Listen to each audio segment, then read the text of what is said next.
MP Congress में ticket को लेकर घमासान, बालाघाट से प्रत्याशी बदलने की मांग। सूत्रों के हवाले से बड़ी खबर, बालाघाट से प्रत्याशी बदलने की मांग। पहले चरण में चुनाव यहां होना है। दिल्ली पहुंचे कांग्रेस के 3 विधायक विक्की पटेल, अनुभा, संजय उइके दिल्ली पहुंचे। 3 विधायकों के नाम बताए जा रहे हैं। कांग्रेस ने सम्राट सारस्वत को टिकट दिया है। तो जानकारी आपको दे दें, एमपी कांग्रेस में अब टिकट को लेकर घमासान मचा हुआ है। बालाघाट से प्रत्याशी बदलने की मांग की जा रही है। कांग्रेस के 3 विधायक दिल्ली भी पहुंच गए हैं, टिकट बदलने की मांग कर रहे हैं और इसी को लेकर दिल्ली भी पहुंच गए हैं। लोकसभा चुनाव से जुड़ी ये बड़ी खबर सूत्रों के हवाले से सामने आ रही है। बालाघाट से प्रत्याशी बदलने की मांग की जा रही है। 3 विधायक जो दिल्ली पहुंचे हैं प्रत्याशी बदलने की मांग को लेकर। विक्की पटेल, अनुभा, मुंजारे, संजय दिल्ली पहुंचकर मांग कर रहे हैं टिकट बदलने की। हिना कावरे का नाम भी सामने आ रहा है। देखिए, बड़ी बात है, अभी तो जहां पर बीजेपी की तरफ से दावे किए जा रहे हैं, आरोप लगाए जा रहे हैं कि भाई कांग्रेस के पास तो नाम नहीं है, चेहरे नहीं है, इसलिए इतना टाइम लग रहा है। और अब ये खबर सामने आ रही है। अतुल हमारे संवाददाता फोन लाइन पर जुड़ गए हैं। अतुल, देखिए, खबरें सामने आ रही थी कि भाई कांग्रेस के पास तो उम्मीदवार ही नहीं है और अब अंदर ही घमासान शुरू हो जाएगा, तो फिर क्या होगा?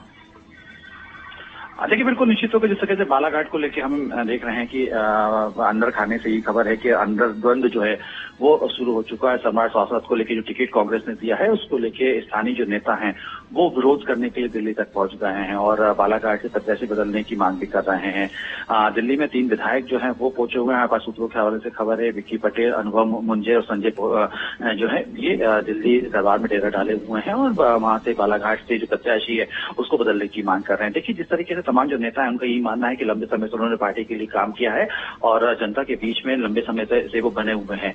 तो ऐसे में पार्टी को टिकट की तरफ ये सोचना चाहिए। जो स्थानीय जो नेता है वहां के जो लगातार जो काम कर रहे हैं, जमीनी वर्कर है, उनको प्राथमिकता देनी चाहिए थी, लेकिन ऐसा न होते हुए जो है सम्राट सारस्वत को टिकट दे दिया गया। हालांकि देखिए, विरोध प्रदर्शन और जिस तरीके से कल नामांकन भरने की आखिरी तारीख है, तो ऐसे में कहीं न कहीं ये मान के चला जा सकता है कि कांग्रेस के अंदर खाने में जिस तरीके से तमाम जो द्वंद चला हुआ है वो पार्टी को लोकसभा चुनाव के दौरान डैमेज कर सकता है। बहरहाल केंद्रीय नेतृत्व की तरफ से अभी तक किसी प्रकार की कोई भी प्रतिक्रिया नहीं आई है, न कि मध्य प्रदेश में भी जीतू पटवारी जो कांग्रेस के प्रदेश अध्यक्ष है उनकी किसी प्रकार का इसको लेकर बयान आया है।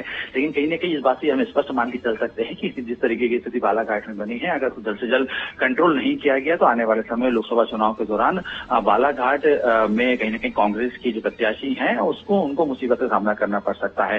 तमाम जो नेता है वो पहुंचे हुए हैं। हिना कावरे भी इस समय दिल्ली के अंदर पहुंची हुई है। हमने विधानसभा चुनाव के दौरान देखा था, कुछ ऐसी तस्वीरें सामने आई थी जब घमासान करते हुए कांग्रेस के जो नेता हैं वो नजर आए। कमलनाथ के निवास का घेराव भी किया गया और जब खुद ही अपने नेताओं को सपोर्ट नहीं करते तो उसके बाद क्या परिणाम रहा वो भी हमने देखा। देखिए, निश्चित तौर पर कांग्रेस में सबसे बड़ी जो स्थिति बनती है वो आपसी अंतर्द्वंद की ही बनती है और कहा भी यह जाता है कि कांग्रेस को केवल कांग्रेस ही डैमेज करती है।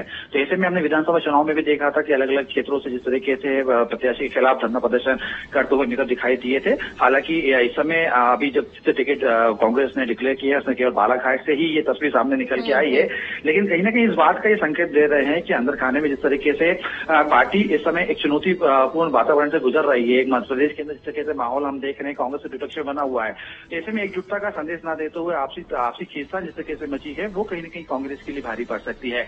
बहरहाल दिल्ली दरबार इसमें कितनी एंट्री करता है और दिल्ली दरबार कितना हस्तक्षेप करता है और बालाघाट को लेकर किस तरीके से गाइडलाइन तैयार की जाती है, क्योंकि देखिए नामांकन का आखिरी तारीख कल है और ऐसे में हिना कावरे सहित तमाम विधायक अगर वहां पे बैठे हुए हैं तो ये तो स्पष्ट है कहीं न कहीं सम्राट सारस्वत को लेकर एक विरोध चल रहा है। वो विरोध जमीनी स्तर पर यानी कि पीसीसी तक नहीं पहुंचा है, लेकिन अंदर खाने में आपसी जो खींचतान है वो मची हुई है जो आगे चल के ये लोकसभा चुनाव के समय ये डैमेज कर सकती है।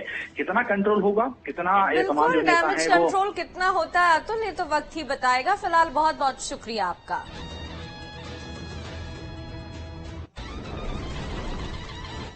छिंदवाड़ा से खबर, जहां